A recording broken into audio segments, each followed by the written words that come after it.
जनवरी के महीने में जेड के पौधे पर क्या काम करना है और क्या बिल्कुल भी नहीं करना है, ये आज के वीडियो में आप जानेंगे।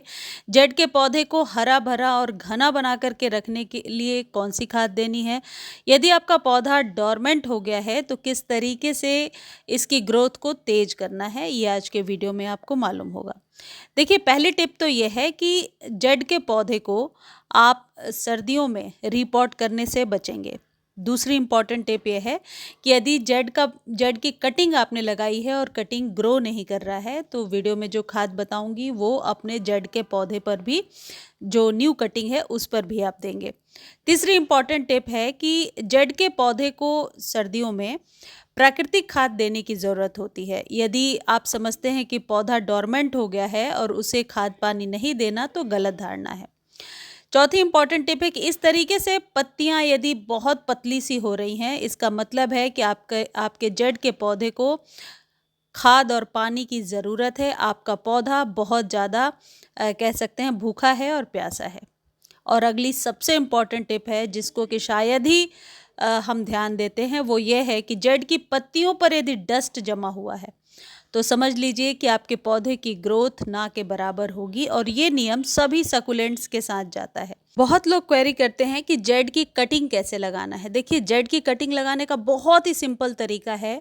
कहीं से भी एक डंडी तोड़िए और मिट्टी में जस्ट दबा दीजिए, यानी कि छोटे बड़े किसी भी तरीके के कंटेनर में आप इसे ग्रो कर सकते हैं। जैसा आप देख रहे हैं, नवंबर में ही इसकी कटिंग ग्रो किया था। हाँ, ग्रोथ स्लो ज़रूर होती है नवंबर दिसंबर में, लेकिन ग्रो ज़रूर कर जाता है पौधा। अगली इंपॉर्टेंट टिप है कि आपको करना क्या है। जनवरी में पौधे को आप पिंचिंग करना अब शुरू करेंगे, जो मैं अभी वीडियो में आपको करके दिखा रही हूँ। पिंचिंग करने से आपके पौधे की जो पत्तियां हैं वो बड़ी बड़ी निकल करके आएंगी। ऊपर से दो पत्तियों को पकड़ करके यदि आप हाथों से ही तोड़ देते हैं इस तरीके से, तो ये पिंचिंग का प्रोसेस है जिससे कि पत्तियां बड़ी बड़ी चमकदार निकल करके आती हैं, और इस प्रोसेस के द्वारा हम अपने जेड को ज़्यादा घना बनाते हैं। यदि ऊपर से 1 इंच कट कर देते हैं तो उसे प्रूनिंग कहते हैं, जिससे कि पौधा घना होता है। एक चीज़ और है कि जेड को अभी आप 15 दिनों पर एक बार पानी देंगे, लेकिन जैसा मैंने बताया, यदि पत्तों पर डस्ट जमा हुआ है तो सप्ताह में 1 दिन इस तरीके से पानी दे करके सारे डस्ट को आप क्लीन करेंगे। यानी कि जड़ों में पानी जितना जाता है जाने दीजिए, लेकिन पत्तों पर स्प्रे ज़रूर करेंगे और पत्तों को क्लीन रखेंगे। आप रिजल्ट खुद ही 2-4 दिनों में देखेंगे कि जब लीव्स इसके क्लीन रह रहे हैं तो इसकी ग्रोथ ज़्यादा अच्छी रह रही है।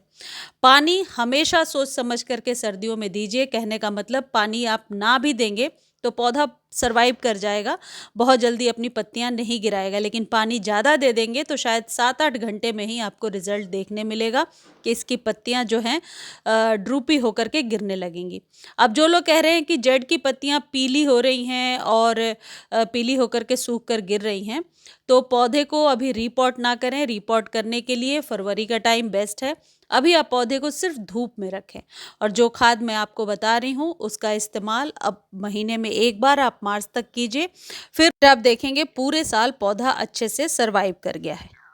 बात करते हैं खाद देने की। देखिए, जो ये खाद मैं आपको बता रही हूँ ये आप डायरेक्ट गमलों में डालेंगे, और ये है चाय पत्ती यूज्ड टी लीफ जो होता है, ये जड़ के पौधे के लिए सबसे बढ़िया खाद होता है और फ्री में ही आपका पौधा घना हो जाता है। लेकिन इसके लिए प्रिकॉशन ये रखना है, जैसा आप मेरे इस प्लेट में देख रहे हैं कि चाय पत्ती को पहले मैं अच्छे से ड्राई कर रही हूँ। करीब 6-7 दिन पहले ही इसे मैंने निकाला था, और अब इसके बाद 1-1 चम्मच अपने सभी पौधों को मैं दे दूंगी। तो यदि आप ये यूज टी लीफ का इस्तेमाल महीने में एक बार करते हैं, 1 चम्मच से 2 चम्मच देते जाते हैं, तो इसकी जड़ें धीरे धीरे मोटी होती जाती हैं। इसी चाय पत्ती को दूसरे तरीके से भी दिया जा सकता है, और ये तरीका आप अपना सकते हैं। हर एक 15 दिनों पर दे सकते हैं। आपको लेना है फ्रेश टी लीफ। अब आप सोच रहे हैं कि एक बार यूज टी लीफ बताया, एक बार फ्रेश टी लीफ, इन दोनों का इफेक्ट अलग अलग है। वो मिट्टी को एसिडिक करेगा, मिट्टी की गुणवत्ता को बढ़ाता है, और ये जब आप लिक्विड देते हैं इसका इंस्टेंट आप रिजल्ट ले सकते हैं। इसके लिए आपको आधा चम्मच चाय पत्ती पानी में भिगो करके रखना है। ये जो लिक्विड मैं आपको बता रही हूँ इसको 45 डेज के बाद ही इस्तेमाल करें। जैसे आज इस्तेमाल कर दिया तो 1 से 1.5 महीने के बाद ही अब इसका इस्तेमाल करेंगे और यूज़ टी लीफ वाला जो है वो हर महीने आप इस्तेमाल कर सकते हैं। ये जो चाय पत्ती है इसमें आपको एक चीज़ मिलानी है और वो है एप्सम सॉल्ट। एप्सम सॉल्ट जो होता है ये पौधे की ग्रोथ के लिए बहुत ही ज़्यादा सहायक होता है। जितने भी पौधों की मैंने कटिंग लगाई थी वो पौधे अब बहुत आसानी से बढ़ने लगे हैं। तो एप्सम सॉल्ट का इस्तेमाल इसी चाय पत्ती के वाले खाद के साथ आपको करना है। ये जो एप्सम सॉल्ट है ये आधा चम्मच लेना है। आधा चम्मच चाय पत्ती ले लिया, दोनों को भिगो करके 4-5 घंटे तक रखिए और एक लिक्विड तैयार कीजिए। इसको 1 लीटर पानी में घोल करके कम से कम आप अपने 3 से 4 गमलों पर इस्तेमाल कर सकते हैं। अब आप समझ गए होंगे कि मात्रा कितनी कम रखनी है। ये जनवरी-फरवरी में खाद देने का नियम होता है। धीरे-धीरे पौधा रेडी होता रहता है और स्प्रिंग के बाद आपके पौधे की ग्रोथ बहुत ही तेज होती है।